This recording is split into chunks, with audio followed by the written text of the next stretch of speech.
Terima kasih. Assalamualaikum warahmatullahi wabarakatuh. Selamat siang rekan-rekan media. Sebagaimana disampaikan oleh Bapak Jampitsus tadi bahwa pada hari ini tim penyidik telah menetapkan seorang sebagai tersangka dalam perkara tata kelola timah di wilayah IUP PT Timah. Benar bahwa pada hari ini tim penyidik telah memeriksa 4 orang saksi, ya, sehingga total saksi yang kami periksa di dalam perkara ini sudah mencapai 200 orang. Salah satu dari 4 orang tersebut yaitu BGA, saudara BGA, berdasarkan alat bukti yang cukup, kami tingkatkan statusnya sebagai tersangka. Beliau ditetapkan dalam kapasitas sebagai Direktur Jenderal Minerba Kementerian ESDM periode 2015 sampai dengan 2020. Sampai saat ini pemeriksaan masih berjalan, sehingga apakah status beliau nanti akan kita lakukan tindakan penahanan atau tidak, nanti kita lihat setelah pemeriksaan ini selesai. Selanjutnya, kasus posisi dalam perkara ini yang bersangkutan dipersalahkan karena pada periode tahun 2018-2019 yang bersangkutan secara melawan hukum telah merubah RKAB tahun 2019 yang semula ditetapkan 30.217 metrik ton dirubah dengan mengabaikan prosedur yang benar menjadi 68.300 metrik ton atau meningkat secara signifikan 100%. Perubahan ini sama sekali tidak dilakukan dengan kajian apapun, dan belakangan kita tahu berdasarkan alat bukti yang ada, perubahan tersebut dalam rangka untuk memfasilitasi aktivitas transaksi timah yang diproduksi secara ilegal. Yang bersangkutan kami duga melanggar ketentuan pasal 2 ayat 1 dan pasal 3 untuk pasal 18 Undang-Undang Tindak Pidana Korupsi, untuk pasal 55 ayat 1 ke 1 KUHP.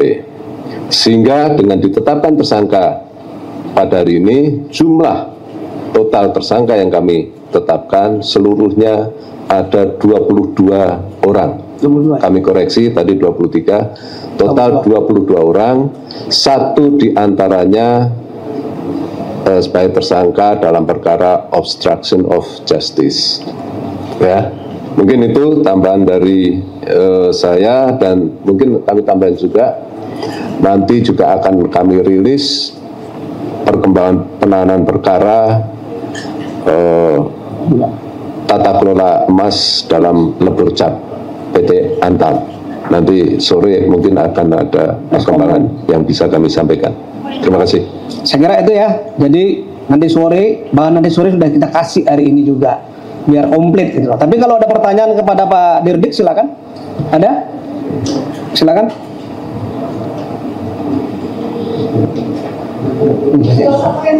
Nggak pakai mic biar lebih dengar teman-teman. Ayo. Izin Pak Dirdik, saya Rahel dari Kompas.com.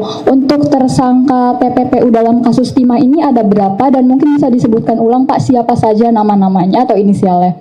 Dan yang kedua ini Pak, apakah kan beredar juga Pak terkait kasus timah ini ada satu tersangka berinisial S yang memiliki saham di gedung Tribrata PP Polri yang ada di Kebayoran Baru Dharma Wangsa.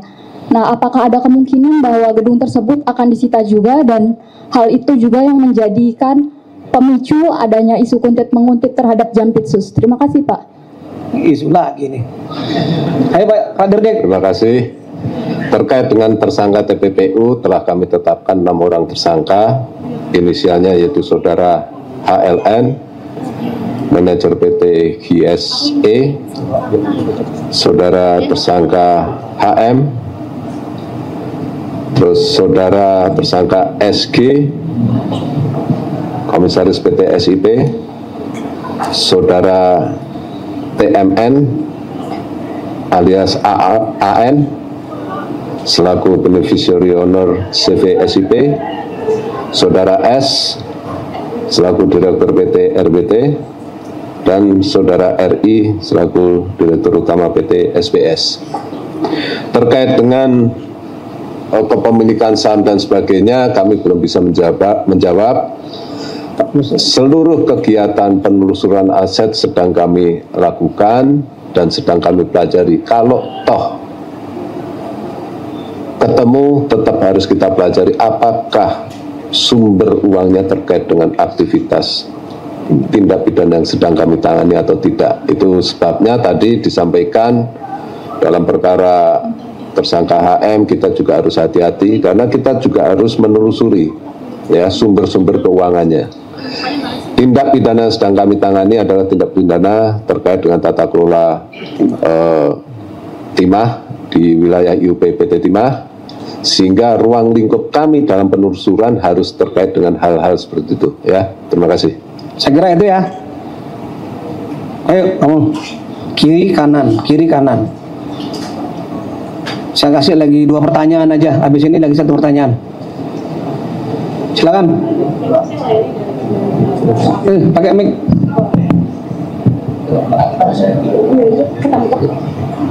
Berdiri, boleh. Bismillahirrahmanirrahim. Assalamualaikum warahmatullahi wabarakatuh. Saya Laili Pak dari kantor Berita Antara. Pertama yang ingin saya tanyakan, mungkin saya kurang paham tadi soal kerugian negara. Tadi kan dari 2071 terus jadi 300, terus Pak Dirdik menegaskan bahwa ini akan hanya masukkan kualifikasi kerugian hanya kerugian keuangan negara, tidak memasukkan kerugian perekonomian negara. Kenapa berubah kualifikasinya? Pertama itu. Yang kedua Pak, kan tadi Pak Jampisus bilang arahan dari Jaksa Agung adalah secepatnya berkas ini dilimpahkan. Apakah kalau dihitung-hitung tersangka TN yang pertama ditetap tersangka itu mungkin 40 hari kayaknya itu masa penahanan. Apakah akan ada segera berkas yang akan dilimpahkan atau enggak? Itu saja. Terima kasih. Terima kasih. Terkait dengan pelimpahan berkas, kami akan segera mempercepat proses. Bagaimana perlu kami sampaikan bahwa pemberkasan sekarang sedang berjalan dan saya lihat sudah mencapai 90% ya, sehingga kami targetkan 1-2 minggu, paling lambat 2 minggu perkara sudah ada di tangan penuntut umum. Tahap 1 sebenarnya sudah kami lakukan dan konsultasi sedang berjalan ya. Itu terkait dengan pemberkasan. Terkait dengan penghitungan kerugian negara, tidak ada perubahan. Hanya kami melihat kerugian yang terjadi di dalam kasus ini bukan bersifat potensial, melainkan kerugian material. Yang dirugikan adalah keuangan negara. Kalau perekonomian negara itu akan dilihat dari sisi kerugian daya beli masyarakat, dampak ke masyarakat dan sebagainya ya. Memang dalam penanganan perkara ini kami melihat secara utuh dari berbagai aspek, bukan hanya dari sisi dari pendekatan hukum saja, tapi juga melihat dari sisi sosiologis kemasyarakatan. Makanya kemarin kami panggil mantan gubernur dalam rangka untuk melihat dampak sosial terhadap aktivitas pertambangan timah di wilayah Bangka Belitung. Kami juga selain beliau juga telah memeriksa beberapa kepala dinas yang terkait dengan kepentingan sosial kemasyarakatan masyarakat setempat. Demikian. Lagi 1 pertanyaan, silakan di tengah-tengah. Eci nanti aja. Udah tadi kamu. Yuk, tengah-tengah. Ya Pak, perkenalkan saya Ansari dari Bisnis Indonesia. Pak, tadi kata Pak Jam juga ada diserahkan ke Bapak gitu soal kejelasan kasus penguntitan yang diduga oleh Densus 88. Itu tuh gimana gitu Pak? Terus sekarang personel Densus itu masih dilakukan penahanan atau gimana? Selanjutnya Bagaimana sih Pak respon Kejagung soal Jampitsus yang dilaporkan ke KPK soal terkait lelang saham itu? Terima kasih Pak. Itu nanti, ini masih ranahnya Pak Dirdik ini. Nanti habis Pak Dirdik saya akan nyampaikan. Ya, lagi satu pertanyaan buat Dirdik sebelum ditutup. Tapi ada hal yang penting disampaikan setelah Pak Dirdik yang terkait isu-isu tadi yang mengatasnamakan jaksa dan sebagainya, itu perlu ditegaskan kembali di sini. Perlu kami sampaikan juga sebagaimana dulu ketika kami menangani kasus BTS, setiap dalam penanganan perkara, khususnya perkara besar, selalu kami mendengar isu ada oknum jaksa, ada orang yang mengatasnamakan kenal dengan jaksa dan sebagainya, yang mengaku bisa mengurus, bisa menyelesaikan penanganan perkara yang sedang ditangani oleh kejaksaan. Kami tegaskan di sini bahwa jaksa dalam menangani perkara selalu mengedepankan profesionalitas, transparansi, dan akuntabel. Sehingga saya minta siapapun yang berurusan dengan kejaksaan untuk tidak mudah percaya dan tidak melayani. Tidak ada permintaan apapun dari penyidik. Laporkan. Ya, dan segera laporkan kepada kami. Siapa yang melakukan itu, kami pastikan akan kami tindak sesuai dengan ketentuan yang berlaku. Terima kasih. Oke ya, jelas ya. Masih ada lagi untuk Pak Dirdik? Cukup? Cukup. Kalau gitu saya beralih ke dua isu yang lagi krusial, ya, yang belakangan ini memang harus kita jawab. Ya. Pertama terkait dengan isu penguntitan tadi, memang diserahkan kepada Kapus Penkum untuk menyampaikan ya bahwa memang benar ada isu, bukan isu lagi, fakta penguntitan di lapangan. Ya, setelah dilakukan pemeriksaan terhadap yang menguntit, ya, ternyata di dalam HP yang bersangkutan itu diketemukan profiling daripada Pak Jampitsus. Kemudian dilakukan satu pemeriksaan lebih lanjut, ya, dibawa ke kantor Kejaksaan Agung. Ya, ternyata yang bersangkutan adalah anggota Polri. Sehingga pada saat itu juga ya, kita serahkan kepada Paminal Polri. Jadi sudah nggak ada lagi di sini. Ya, pada saat itu juga, malam itu juga, karena yang bersangkutan adalah anggota Polri, kita serahkan kepada Polri untuk ditangani lebih lanjut. Itu mengenai isu pertama. Kemudian mengenai isu kedua terkait lapor melapor, ini juga menjadi pertanyaan kepada kami, ya, khusus di Puspenkum. Ya, saya jelaskan sekarang di sini bahwa adanya proses pelelangan, ya, terkait dengan aset PT GBU setelah adanya putusan pengadilan Mahkamah Agung di 24 Agustus 2021, ya, itu seluruhnya diserahkan kepada PPA. Jadi tidak ada pelaksanaan lelang oleh Pak Jampitsus. Jadi kalau ada pelaporan dikeliru. Seluruhnya diserahkan kepada PPA. Dan pelelangannya diserahkan kepada Dirjen KLN di bawah Kementerian Keuangan. Ya. Saya jelaskan kronologisnya bahwa sejak awal penyidikan, ya, PT GBU ini sudah pernah diserahkan kepada Bukit Asam. Tetapi Bukit Asam, BUMN tidak bisa menerima karena berbagai persoalan yang ada di PT GBU ini. Salah satunya adalah banyak utang, banyak gugatan. Dan yang kedua, setelah dilakukan satu proses penyidikan, tiba-tiba ada gugatan keperdataan dari PT Sendawarjaya. Gugatan keperdataan dikalahkan kita. Artinya uang yang sudah diserahkan hasil lelang itu mau diserahkan kepada PT Sendawarjaya. Sehingga kita prosesnya berlangsung di pengadilan tinggi karena ada upaya hukum. Ya, ternyata mereka dikalahkan.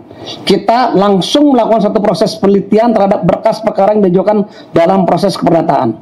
Dan kita ketahui banyak menggunakan dokumen-dokumen palsu. Sehingga kita tetapkan yang bersangkutan sebagai tersangka.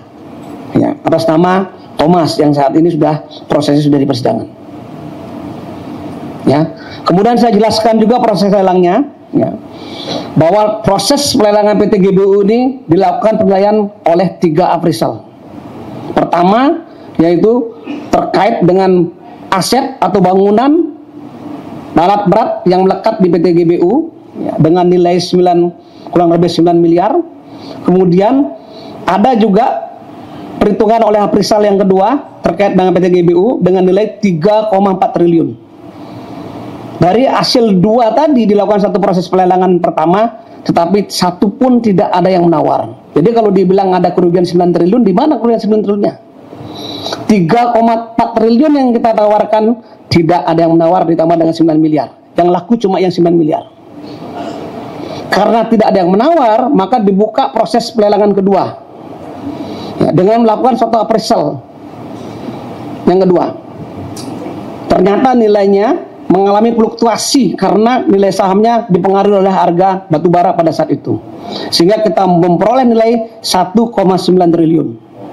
Itu pun kita lakukan satu pelelangan dengan jaminan. Kenapa ada dengan jaminan? Karena di dalam PT GBU itu ada piutang, ada utang dari perusahaan lain, kurang lebih 1 juta US dollar. Kalau dihitung pada saat itu kurang lebih 1,1 triliun. Ya. Karena satu orang yang menawar, maka kita tetapkan sebagai pemenang. Kenapa ini cepat kita lakukan satu proses pelelangan? Perlu Bapak Ibu ketahui, teman-teman media ketahui, ya. Karena ini untuk segera dimasukkan ke kas negara untuk membayar para pemegang polis dan premi. Nah, begitu proses pelelangan selesai, semua uang kita serahkan ke Kementerian Keuangan untuk dalam rangka tadi proses pembayaran kepada pemegang polis dan premi yang lagi sedang berjalan. Kedua, menghindari proses hukum karena ini complicated PT GBU nih, banyak gugatan, banyak permasalahan. Ya, dan menghindari fluktuasi harga saham pada saat itu. Sehingga kita segera melakukan satu proses pelelangan biar negara tidak rugi. Ya, tapi nggak apa-apa, kita berterima kasih kepada teman-teman yang melaporkan sehingga menjadi bahan koreksi bagi kami ketika ada ditemukan satu kesalahan. Ya, saya kira itu ya 2 hal yang kita sampaikan pada siang hari ini. Silakan kalau ada pertanyaan. Izin konfirmasi Pak, untuk anggota yang itu dari satuan Densus atau di mana Pak, dan bagaimana Kejagung menyikapi itu adalah bahaya ancaman besar terhadap kasus yang lagi ini atau hal biasa? Baik, terima kasih ya. Tadi saya jelaskan bahwa memang benar ini dari teman-teman Densus sehingga kita serahkan kepada Amila Mabes Polri karena mereka di bawah Mabes Polri. Satu. Yang kedua, di kejaksaan ini penyidik sudah terbiasa menghadapi suatu ancaman dan tekanan. Ya. Dan kita tidak lemah dengan ancaman dan tekanan. Tetap penegakan hukum terus berjalan menjadi panglima di negeri ini. Pesannya Pak Jamisus, kita tetap jalan on the track. Seperti itu. Bapak, apakah setelah dilakukan pemeriksaan itu sudah tahu siapa yang itu teman-teman Mabes Polri yang tahu. Silakan rekan-rekan menanyakan perkembangannya lebih lanjut di teman-teman Mabes Polri. Kan pasca pembunuhan Pak Jambit sudah beberapa hari lalu malam-malam kan rame-rame lah konvoy.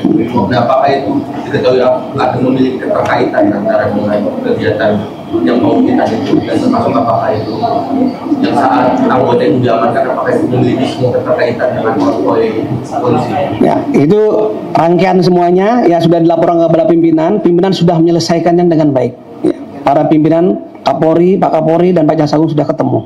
Ya, tentunya kita di sini harus dengan kepala dingin menyelesaikan perkara ini agar lembaga dan negara yang besar ini tidak terganggu dengan hal-hal yang seperti ini ke depannya. Bentuk penguntitannya itu apa sih Pak? Sadar atau gimana sih Pak? Atau ngambil foto atau gimana? Tadi kalau salah sudah dijelaskan ya, ada pengambilan foto dan sebagainya. Ketika kita periksa, kita lihat HP-nya yang bersangkutan ada profiling daripada Pak Jambisius.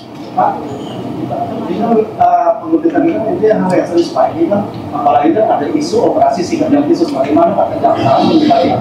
Sudah saya jelaskan, kita harus selesaikan dengan kepala dingin. Para pimpinan sudah ketemu ya. Ya, jadi masing-masing punya kewajiban dan tugas masing-masing. Silakan Bapak Ibu tanyakan kepada Mabes Polri ya. Bapak, satu lagi Pak, menyusul Lagi satu pertanyaan. menyusul penguntitan ini Pak, apakah dari Kejagung akan melakukan pengamanan perketat terhadap jaksa, khususnya Jambisius mengenakan rompi anti peluru gitu Pak saat bekerja? Itu begini. Jadi kita siapapun itu pekerjaan semua mengandung risiko, apalagi sebagai penyidik ya. apalagi Jampitsus risikonya banyak. Tetap pengamanan itu seperti biasanya. Kalau rekan-rekan media ada yang menanyakan, Pak, sekarang ada peningkatan pengamanan nggak? Tidak. Saya jelaskan tidak ada peningkatan pengamanan. Kenapa melibatkan TNI, Pak? Itu banyak pertanyaan kepada kami. Kita punya organik jajaran Kejaksaan Agung yaitu Jampitmil, di mana jajaran Jampitmil ini ada TNI-nya. Itu kita gunakan semua ya dalam rangka proses pengamanan pimpinan maupun pengamanan gedung yang ada di Kejaksaan Agung, termasuk kami yang ada di daerah. Ada Aspitmil, asisten tindak pidana militer. Ya, saya kira itu ya penjelasan saya. Jangan terlalu panjang lebar. Semuanya sudah damai, semuanya sudah selesai. Assalamualaikum warahmatullahi wabarakatuh dan Om Santi Santi Om.